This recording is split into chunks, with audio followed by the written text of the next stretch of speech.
انگلیوں کے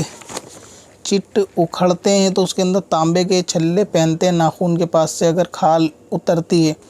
اور تصور یہ ہوتا ہے کہ چھلے پہننے سے وہ کھال درست ہو جاتی ہے۔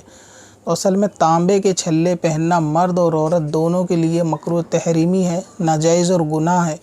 اور اس میں بھی یہ خیال رکھنا کہ ایسا پہننے سے ناخن کے پاس کی کھال اترنا بند ہو جائے گی، یہ ایک طریقے سے جہالت والی بات ہے۔ اس سے کوئی فرق اور فائدہ نہیں ہوتا، بلکہ سونے چاندی کے علاوہ عورت کو تمام زیور پہننا ناجائز ہے، اور مرد کو صرف چاندی کی ایک انگوٹھی کے علاوہ چاہے وہ شفا کی نیت سے ہی کیوں نہ یہ تانبے کے چھلے پہنے جائیں تو بھی ناجائز ہے۔ اور اس کو اگر زیادہ کسی کو بیماری ہے تو اس میں علاج کرانا چاہیے کہ اس کو کس چیز سے الرجی ہے، پانی سے، ہوا سے، موسم سے، سردی گرمی سے، تو اس کا علاج کرانا چاہیے۔ باقی چھلے جو ہے نا تانبے کے، نہ عورت نہ مرد کوئی بھی نہیں پہن سکتا۔ وزٹ کریں wazifa.smswarsi.com پر اور اپنی دین و دنیا کی بھلائی کے لیے پائیں ڈھیروں آسان وظیفے۔